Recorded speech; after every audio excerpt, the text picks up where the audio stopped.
In this video, you'll learn how to animate the cross-sectional plane and the camera using the timeline. Open house.psd. Let's examine the timeline and compare that to the layers panel. This document has two layers, house and gradient fill 1, and these are mirrored in the timeline structure here. Expand house and you'll see that it has additional items. Let's drag this up so we can see more of the timeline. Each one of these is an animatable track. I'm interested in the 3D cross-section. Right now the playhead is at frame 0. We'll create a keyframe at frame 0 in this track by clicking the stopwatch icon. That adds a key right there. I'm going to zoom out of the timeline so I can see the whole timeline across here. And I can see that the duration by default is 10 seconds. I'll use that duration in this particular project. I'd like to go to the end of the timeline, so I'm going to open the timeline panel menu and say go to time, and I'll type 10 right here. That's 10 seconds and no frames. Okay. That should take the playhead right to the end of the timeline. And at this point, I want the cross section to be all the way up. So I'm going to drag this value up all the way to the top. And I don't want to overshoot that very much. So I'm going to click in here and then use the down arrow until I start to see that cut through the roof. I'll go up one. So positive 21 is the proper offset here. And when we made that change, it automatically generated a new key over here. So the timeline is going to interpolate between those two states. We can see that by dragging the playhead now. I'm going to drag it over here somewhere to the left. And you'll see that as I drag it, I'm moving through the building. Okay, let's go back to frame 0, and a quick way of doing that is to click on this arrow here. These two arrows provide a way of moving the playhead from key to key. So I'll click here, and it will go to this key frame, frame 0.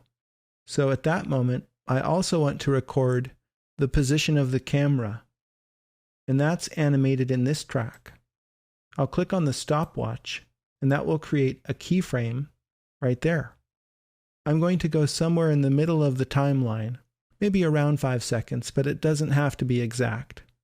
And then I'll go to the 3D panel and make sure current view is selected.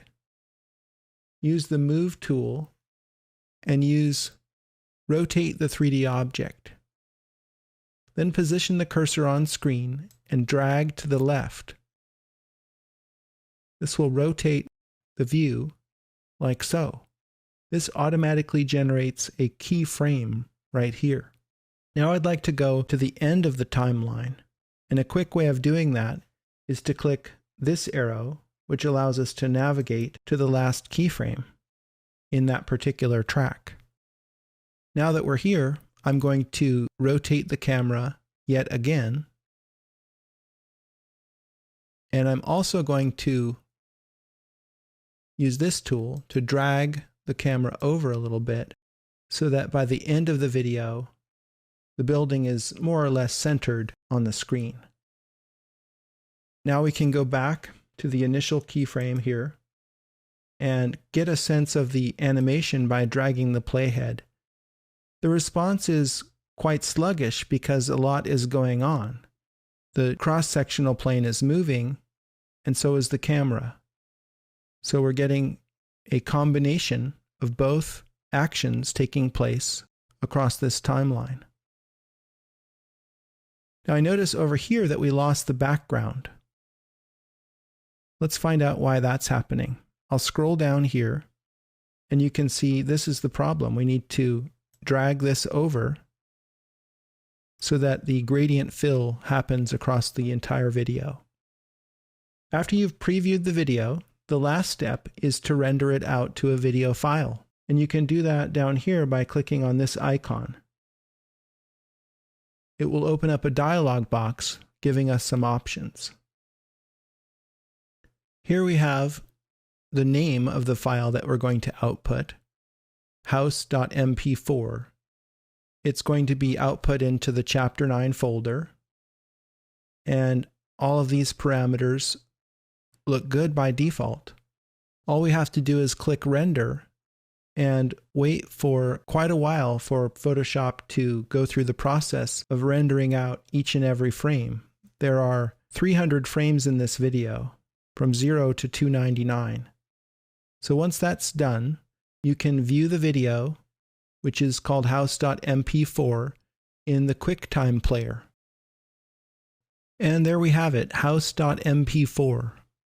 I'm going to make this full screen, and let's go ahead and watch the video unfold. The house seems to grow out of the ground as the cross-section plane continues to move upward. So in this video, you learned how to animate the cross-section and the camera using the timeline.